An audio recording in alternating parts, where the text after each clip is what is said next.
江爷爷正在给瑞宝按摩，旁边的辉宝一个劲儿的示意爷爷，表示自己也要，身体不断的倒向爷爷跟姐姐争宠。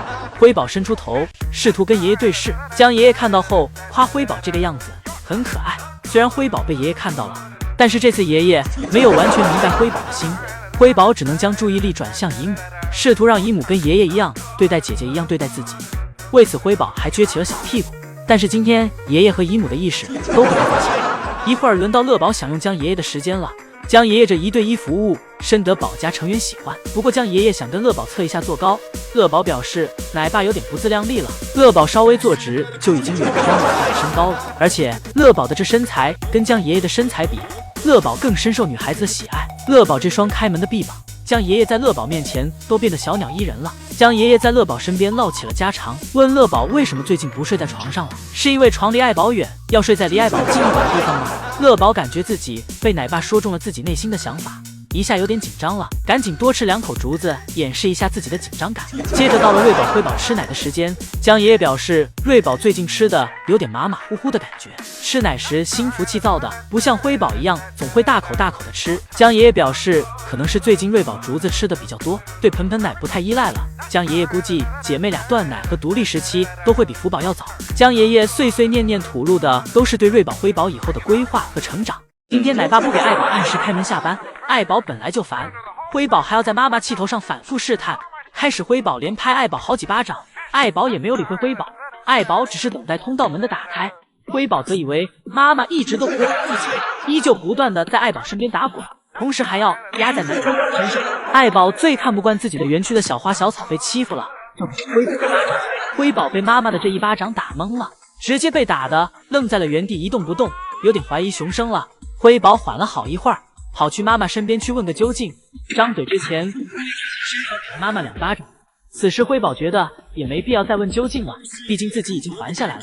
而瑞宝这里看着小奶奶，看着妈妈和妹妹整活儿，心想这母女俩又咋了。辉宝给了妈妈2巴掌，转头就钻小床下面。爱宝在上面有点够不着辉宝，辉宝在下面一边躲一边偷笑。看到妈妈离开后，辉宝扶着小亭子站起身，让妈妈继续来找自己。不过此时爱宝已经和瑞宝玩上了，辉宝等了半天没看到妈妈过来，辉宝又爬上了小亭子看妈妈在干嘛。当看到妈妈在跟姐姐玩时，辉宝吃错了，一下扑在了妈妈身上。上一秒还觉得妈妈不好的辉宝，下一秒又和姐姐争宠起来了。不过爱宝的母爱很快就消失了。通道门一打开，爱宝毫不犹豫地起身下床，快走2步回家，动作一气呵成。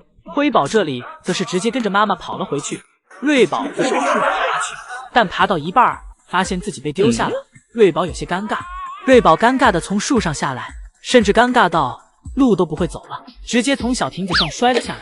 静姨姨们都在关注着福宝时，瑞宝这里偷偷将自己的体重追了上来。瑞宝离60斤只剩几两了，而辉宝这里在体重方面也没有停下前进的步伐，体重依旧保持在瑞宝姐姐的前面。辉宝马上就要踏入70斤的大关，现在姐妹俩这体重，爷爷们是一抱一个不吱声。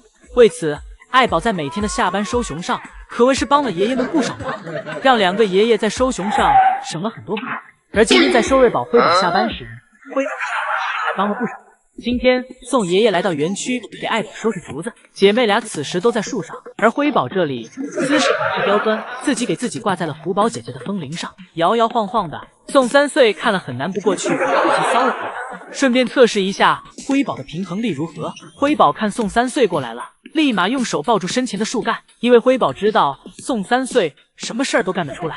宋3岁是众多饲养员中唯一能让辉宝害怕的人。不过宋3岁此行的目的是为了打扫园区。宋3岁跟辉宝玩耍了一会儿后，就继续去打扫园区了。辉宝见状，立马从树上下来，跑去给爷爷捣乱。要论相互折磨，还得是宋3岁和辉宝这爷孙俩，换成别人都达不到这种效果。一会儿到下班点了，爱宝先回了家，辉宝看到后也想下去。但此时瑞宝正趴在树缝里，辉宝一脚踩在了姐姐的头上，让姐姐赶紧下去。今天瑞宝下班不能只算爱宝和爷爷的功劳，因为在收瑞宝上，辉宝也出了。宋3岁和辉宝真是一个敢滑，一个敢接呀！难道宋3岁不知道辉宝刚场完青团吗？而且还是不成形的那种，辉宝都不好意思让宋3岁要不要先去洗个头。宋3岁这种无厘头行为也不是第一次了，以前还亲过福宝的小脚丫呢，那沉迷的样子简直不像是一个年近半百的人能干出来的事情。小的时候闻，长大了还要闻。不过姨姨们想知道福宝的脚丫小时候和长大后的气味有什么不同。不过宋3岁做出这种事情来，居然毫无违和感。或许瑞宝、辉宝也习惯了，毕竟他们可是一起同床共度过，而且还在地上一起打过滚。瑞宝、辉宝有没有给自己当成人，姨姨们不知道。反正宋3岁在这过程中已经给自己当成熊了，和瑞宝、辉宝扭打在一起的样子，爱宝都表示没脸看了。爱宝心想，自己明明生了2只，怎么地上多了1只，成了3只了？宋3岁举着辉宝，还跟辉宝说自己的力气比辉宝的力气要大。宋3岁每次玩起来就忘记自己的年龄跟身份，姨姨们看了表示，哪怕宋3岁多长1岁都干不出这种事儿。2个雪洞一家3口抢着玩，辉宝独占一个。雪堆外面还有爷爷插的竹子，辉宝一边躺在里面一边吃着竹子，而瑞宝这里不抢辉宝的雪洞，就抢妈妈的。瑞宝知道妈妈的脾气好，所以就欺负妈妈。瑞宝跟妈妈一番打斗，辉宝这里只顾吃竹子，真是闹中取静。辉宝这性格永远不会内耗。而瑞宝和爱宝围着园区翻滚了一个遍，辉宝这里就是四处找竹子吃，吃完雪洞里的竹子后，又来到了小亭子上。而瑞宝这里辗转腾挪一番，跟着妈妈又来到了雪坡上。瑞宝依靠着妈妈的背，脚蹬着小树，有妈妈在身边，就是可以这般肆无忌惮。不过也得扛得住一会儿的挨打。瑞宝得寸进尺，不但在背后欺负妈妈，连饭也不让爱宝吃了。爱宝只能一抬手给瑞宝从雪堆上推了下来。瑞宝一个360度自由落体，给自己闪送到了姨姨面前。一会儿回到家后，瑞宝又抢在了妈妈前面，这时又打算去抢胡萝卜。不过这一切都被身后的永宽看到了。永宽走进园区，二话不说，拿着胡萝卜就走了。为了能让爱宝吃到属于自己的胡萝卜，永宽在瑞宝这里也是越战越远。一天，许多姨姨在台湾省偶遇江爷爷看元仔。江爷爷现在这自由的模样，是永宽羡慕不来的。来中国是永宽的期盼已久的愿望，但在江爷爷这里，则是随时随地都可以实现。